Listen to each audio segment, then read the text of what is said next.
Forbidden History, Chapter 3, The Great Revolt, the American Revolution. Contrary to some extreme claims, the American Revolution and the build-up to it is much more complicated than the simplified "they wanted to deal with the Indians" theory. Many people look at 1776 with the idea that everyone in America was marching around damning King George III and his monarchy.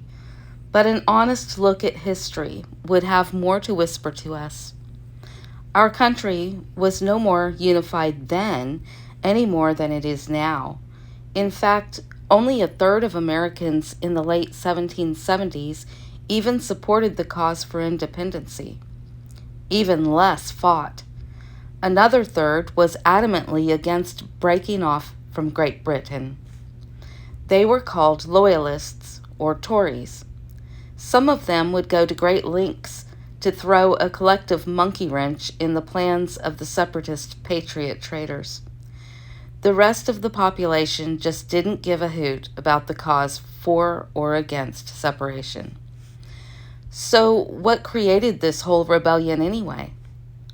3 words: 7 Years' War, sometimes referred to as the French and Indian War. Approximately 10 years prior, before all these English subjects decided that they did not want to be under the boot heel of England any longer, France, Britain, and Spain were in power struggle for land, money, resources, and influence on the American, so named after Italian explorer Amerigo Vespucci, or Latinized Americus Vespucius, mainland. This led, in their typical European fashion, to a war between Britain and France. They always fancied a good war. The two were always at it about something. If you trace it back far enough, it probably started as a Noahide family squabble. They always do. This struggle was based mostly for resources in the West. The West at the time consisted mainly of western Pennsylvania, western Virginia, and the Ohio River country. Some of the Indians fought and sided with England and the colonists, but most fought for the French. They hated the English propensity towards formal manners and respected or identified with French raw emotion. The atrocities committed by both European and native were appallingly horrid.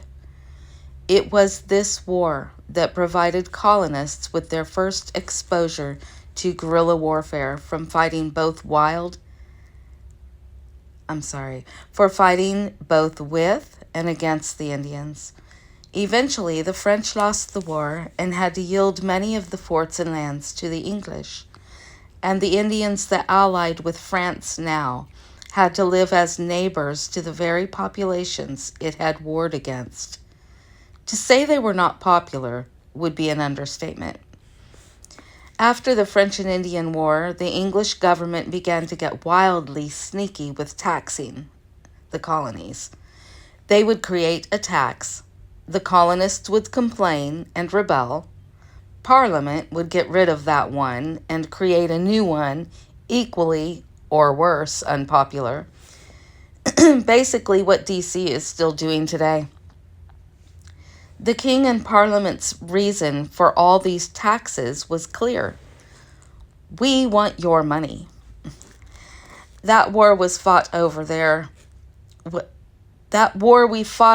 was expensive, and we're holding you responsible for the bill. The war was just the best excuse they could come up with, though it's a better one than our modern-day federal government has, but we'll get into all that later. I doubt war would have broken out if the colonists and English government had come to a consensus about a proper, more inclusive way to pay for the war debt. But that's not how it went down. People with too much power rarely have that much common sense. What the colonists found worse than taxes was the fact that their rights as Englishmen were being infringed, having no representation in Parliament. Those in London did not view Americans as real Englishmen. The King and Parliament snubbed their noses at these backwoods second class citizens and basically said, sit down and shut up and pay your taxes. Sounding familiar yet? Well, the power struggle started there. The years building up to 1776, Britain was feeling the irritation mainly from New England. And by New England, I really mean Boston, Massachusetts. All of the colonies decided to send representatives to Philadelphia to try and decide on the best course of action to quell the rising tensions between them and the motherland. Some of the New England hotheads like Sam Adams, John Adams, and others were trying to steer the discussion away from mending the relationship to total separation. Author Ira Stoll wrote a great biography called Sam Adams. That is a first-class, up-close, and personal look into the life of an activist that sparked a revolution. Some think him a Luciferian, others a hero. Like all history, perspective is everything. This body of representatives from various colonies called the Continental Congress. It was their opinion, birthed from experience, that Britain did not respect the colonists enough to sit down at a table of compromise. They eventually determined that a divorce from Britain was not only justified, it was the only way to end the oppression from a tyrannical king and government. By doing so, they would be free and have an ability to ensure a bright future for their children as an independent nation. There's an excellent HBO series called John Adams, based on David McCullough's book, that chronicles these events. I cannot scream its praises loudly enough. Even if you've never seen an historical movie you've ever enjoyed before, I suggest giving it a go. The screenplay is excellent, even if some of the lines aren't entirely accurate history. Opposed to these Sons of Liberty were representatives like Mr. Dickinson from Pennsylvania, who was one of the most eloquent orators not in favor of all the revolutionary talk in the Colonists' Congress. Back and forth went the debate until a response from the king came declaring them all rebels. If they refused to disband their unlawful assembly and traitorous machinations, a rope around their necks would be their destiny. This took some of the fence-sitters and pushed them thoroughly into the New England Patriots' corner. Thomas Paine's Common Sense, and later his American Crisis, were some of the best fuel for the rebellious fire spreading throughout the colonies. If you really want to crawl into the minds of our founders, read Common Sense. In 2013, I wrote my own version of a modern-day Common Sense, which I will provide after the epilogue. It was a virtuous barrage and utter summation of the unjust dealings at the hand of the king. The Continental Congress decided to have a vote on whether the colonies they represented should break from England, which would surely mean war, or continue peace petitions in a despotic parliament led by an inbred tyrant. Try and understand just what this meant but back then. Here were 13 colonies made up of farmers, merchants, businessmen, etc., with no standing army, no navy, few ex-English men that could be called officers, and little resources, money, etc. They were not prepared for such a momentous endeavor. This chance did not mean fighting some tiny or weak country either. The British Empire at the time was the largest, most powerful nation in the world, and it did not get that way because it knew how to wine and dine its neighbors of the world. It became an empire by conquest, by sheer force and military strength, the way most empires in history do. In 1776, they had the largest, most powerful navy in the world. Today, the country that dominates the air controls the outcome. Back then, he who ruled the waters ruled the world, and the oceans were under English control. They had the best quality, quantity, and most advanced weapons, most well-trained army in the world, and when you consider it was one of the wealthiest countries, you had a trifecta of an unstoppable force, and even nations such as France and Spain struggled beating England, militarily speaking. So how was this ragtag bunch of misfits ever going to stand a chance of defeating the world's most powerful of that time?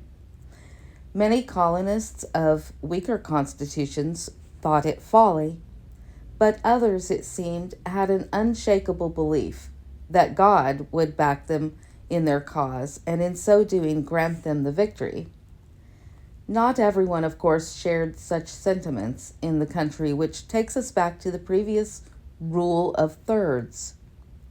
The third, who believed in providential guidance and protection, also believed in something else. They strongly insisted that one man defending his home with his musket was more dangerous than 10 well-trained British regulars. And so the fighting began.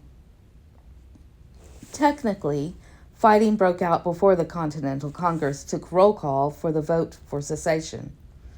But once they voted for separation, they proclaimed, by way of the Declaration of Independence, their decision to the colonies. All voted yes except New York.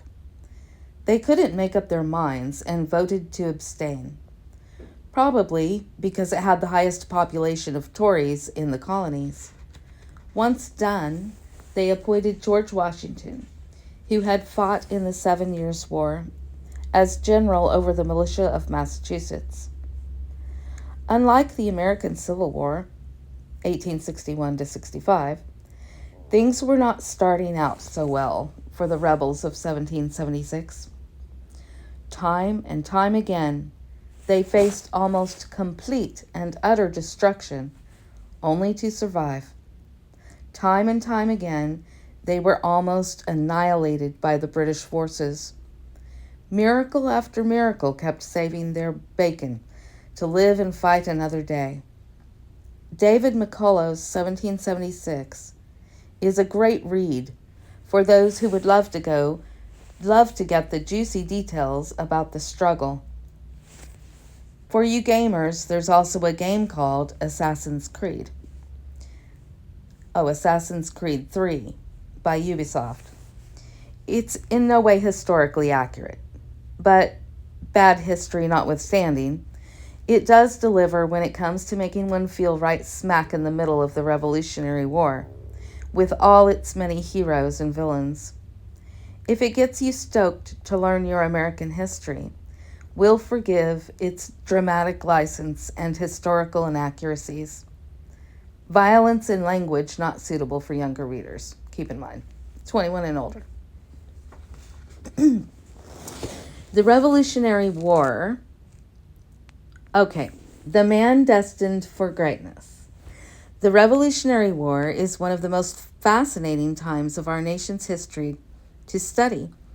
Learn the stories of these men and women, and it's not difficult to find their lives terribly interesting. Start with George Washington. Here is a man that was literally a 1 in a million. Someone once joking to King George III said that when Washington conquered Britain, he would go back to be a farmer and turn his power over to Congress, the people. King George chuckled and said, "If he does that, he will be the greatest man in the world." He later ate those words. Liars believe everyone else lies. Thieves think everyone else steals. And men of power believe no one with it could not want it. Washington was not from humble beginnings like Lincoln, Jackson, and others, but he always sought humility in everything he did in life. His mother insisted he learn modesty, proper etiquette, and above all, to shut his mouth. George loved his mother dearly. While he did not start out as devoutly religious as other founders, he did believe in God and thought his destiny tied directly with that of his country. And either God had angels around him constantly saving his bacon, or he had one heck of a lucky rabbit's foot all through life. Washington should have died at least 2 to 3 times before Congress even asked him to be a general. Before the Revolution, during the French and Indian War, an Indian once fired a musket at his head from only 12 yards away. Somehow, the bullet missed. Afterward, while running from Indians, he slipped off a makeshift log raft into a freezing river in the dead of winter. After being pulled out by his companions, he spent the night on an island encased in a suit of ice. His clothes were completely frozen solid, and they could not make a fire since hostile Indians were out looking for them. Most normal people in the 1700s would have caught pneumonia and died. Somehow the frozen, yet-to-be founder of our nation lived on. During the War for Independence, he rode in front of the British Army more than once as they sent volley after volley. He had 2 horse shot out from underneath him. His clothing and hats were riddled with bullet holes, and somehow, despite the lunacy of his actions, he was completely unharmed. He had not been hit even once. People were beginning to suspect this man was a different kind of a special. His survival seemed impossibly miraculous. One soldier in a separate incident saw an entire British line open up as Washington disappeared in the smoke. The private put his hands to his face, unable or unwilling to witness what carnage awaited when the smoke cleared. But when it did, there was his general, still atop his horse, shouting orders. He could not believe it. Not only did his bravery, bold actions, and calm demeanor in battle endear him to his soldiers, he was rapidly gaining a reputation as being blessed with divine protection. It only added a strange aura to this man, whose example, divine armor, and infectious courage fueled patriotic bravery. We would call it luck today, but we weren't there, saw what they saw, or share the religious scruples of our ancestors. Another near-death episode during the war involved Washington riding with a company too far forward to scout the terrain. Major Ferguson, a British sniper, and considered the best marksman in the Western Hemisphere, was hiding in the trees with 3 other snipers. The 2 rebel officers were instructed to halt, in which Washington, after looking Ferguson square in the eyes, spun his horse round and rode away. A few days after the incident, Major Ferguson learned the identity of the large figure who got away. "I could have lodged 6 balls in him before he was out of my reach, but it was not pleasant to fire at the back of an offending individual acquitting himself very coolly of his business. So I let him live." Later, Ferguson admitted, "I am sorry that I did not know at the time who it was." A single shot from Ferguson's gun could have driven a spike through the heart of the the American rebellion. Captain Ferguson invented the breech-loading rifle and had one in his hands that day. Had he not been as humbled in that moment by Washington's display of indifference towards death, he could have scuttled the entire revolution with one trigger pull. After the Battle of Kings Mountain, Major Ferguson died from wounds, and his body was desecrated by the rebels. Michael Medved writes in American Miracle, "They hereby dishonored the man whose sudden, unaccountable inclination almost surely saved their revolutions." Can't make this stuff up. Truth is always better than fiction. Not only did his army see him as protected, they saw his entire command protected as well, as if he could conjure up supernatural weather phenomena or just the right time and place to save his army by the skin of their teeth. Their evacuation of Brooklyn Heights stands testament of such suspicion. After a devastating defeat at the Battle of Long Island on August 27, 1776, Washington's army had retreated to the East River. British General William Howe was in no hurry to assault Washington's wounded force, likely remembering well his lesson at Bunker Hill. Why should he have attacked? Washington had retreated his army into the perfect trap.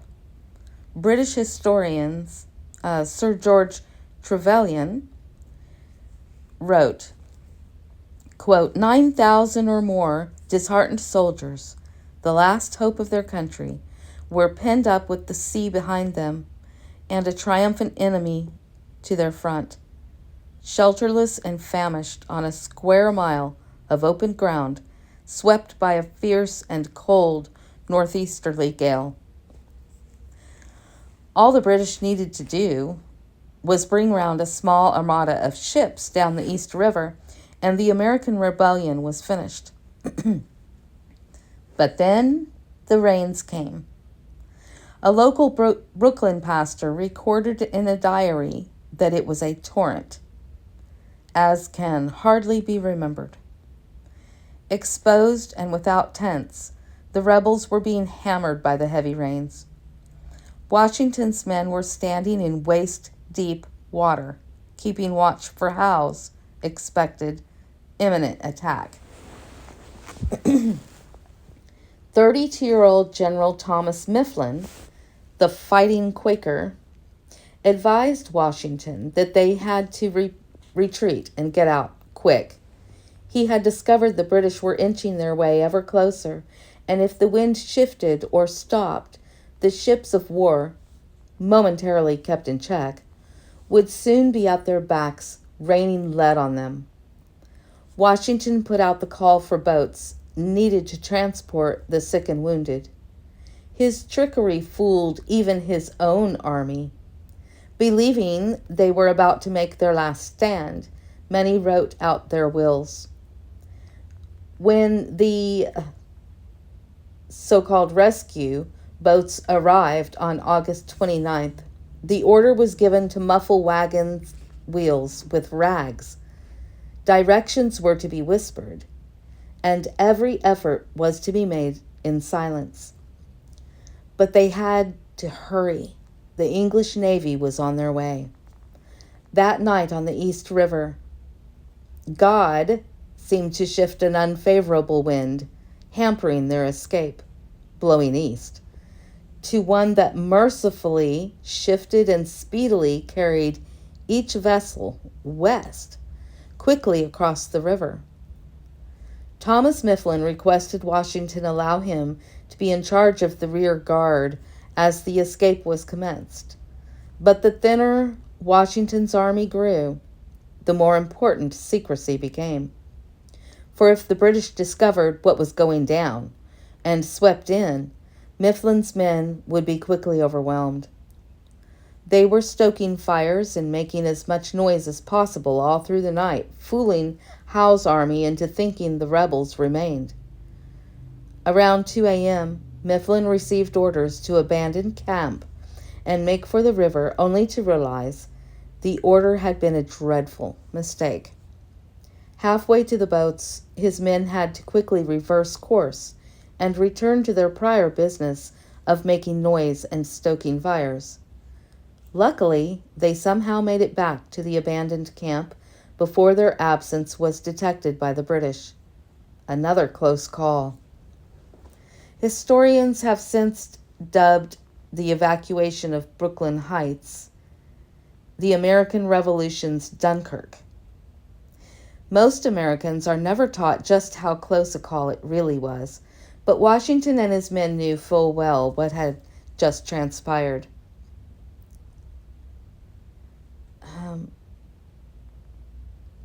Historian Sir Trevelyan would remark that had it not been for the unfavorable wind stalling British ships, the independence of the United States would have been indefinitely postponed.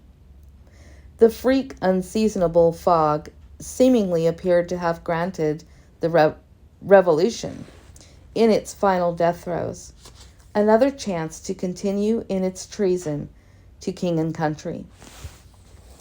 Someone's hand was on this affair. Even the British began to sense it, and it was becoming increasingly too obvious to period observers in any way deny it.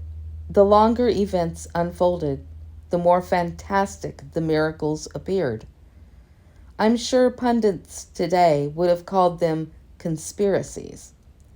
5 years later, the same scenario would again repeat, only it would be the British trapped and cornered at a place called Yorktown, and the weather, yet again, was against them.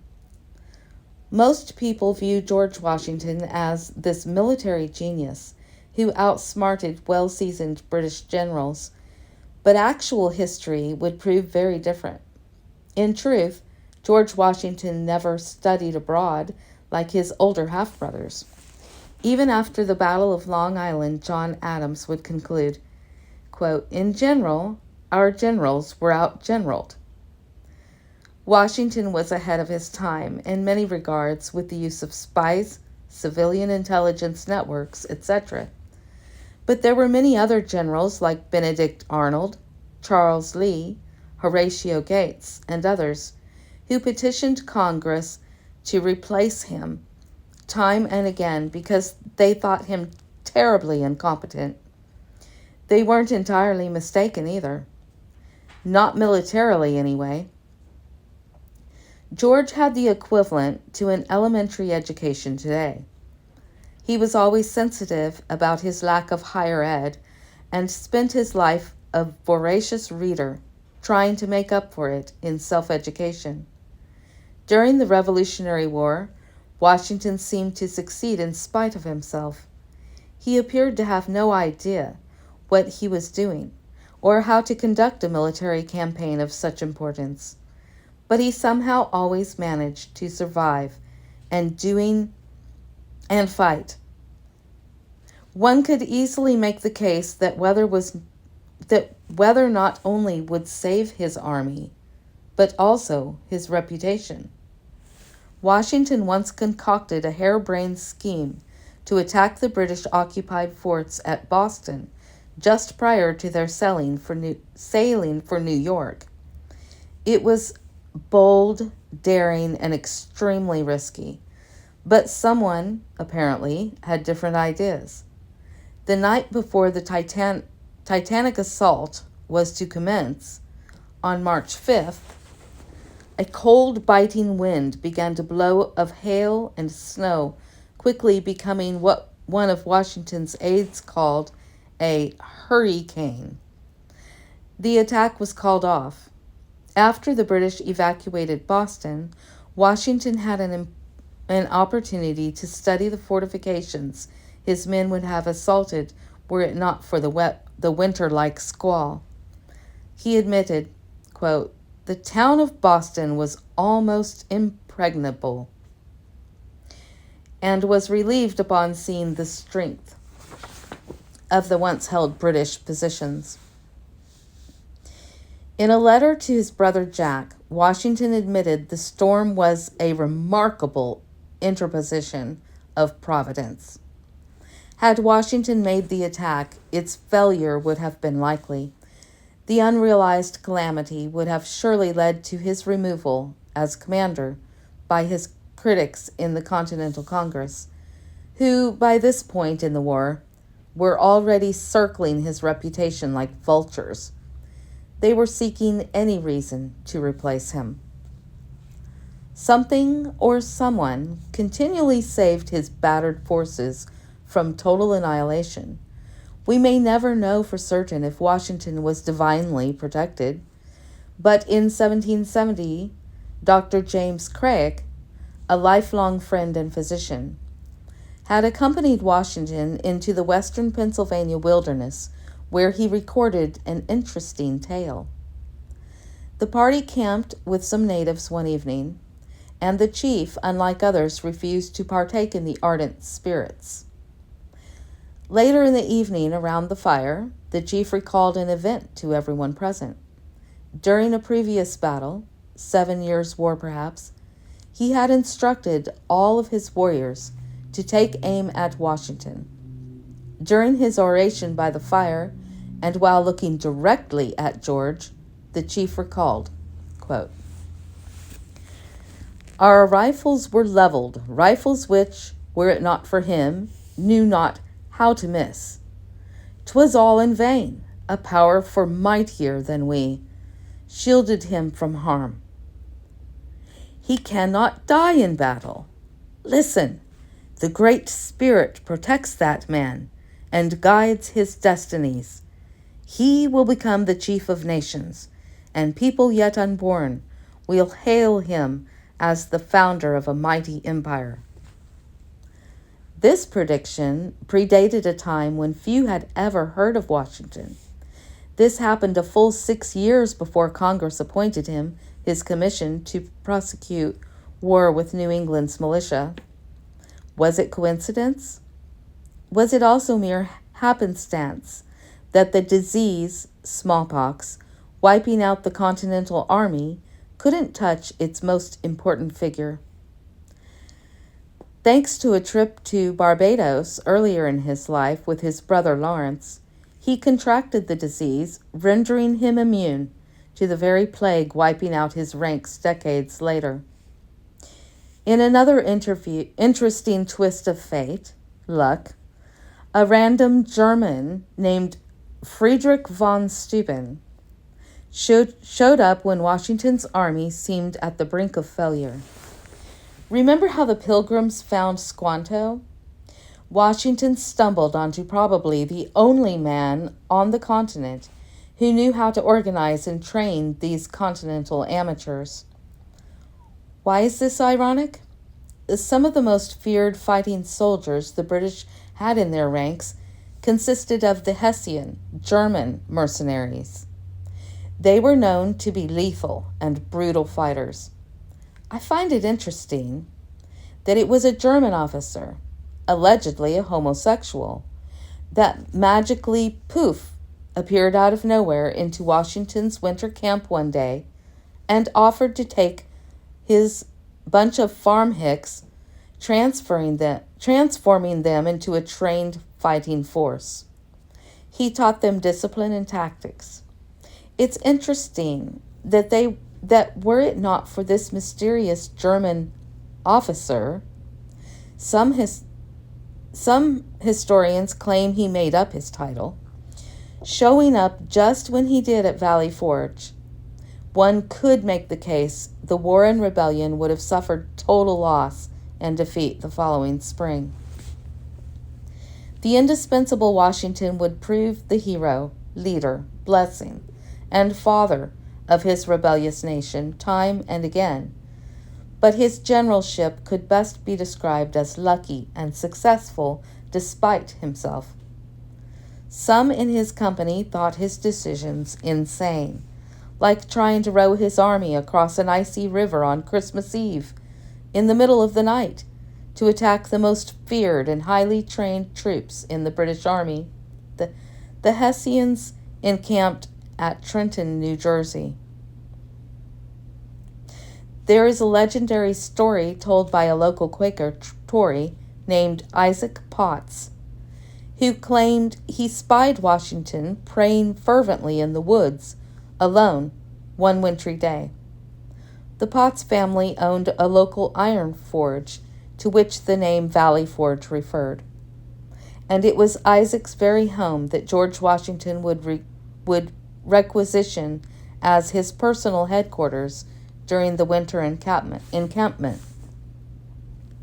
When the British had driven Washington's army out of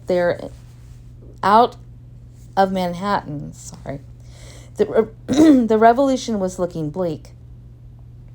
His dwindling forces were not only demoralized in their retreat, but their enlistments of all but 1,400 were due to expire by the end of the year. Only George Washington, luck, or God himself, could revitalize this badly beaten group of American rustics after their defeat at the Battle of Long Island. For all his military bungling at times, Washington, whether accidental or intentional, had a knack for seizing the right opportunity at the right time. He stands alone in the history of our country as having achieved a status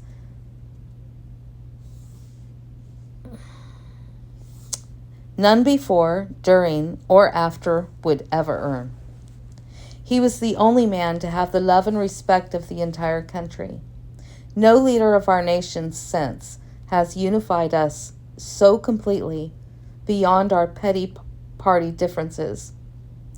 He was the first, greatest, and the last of such kind. We've been in need of another Washington ever since. The next to do so will unify not only Americans, but the world. And he will be no Washington.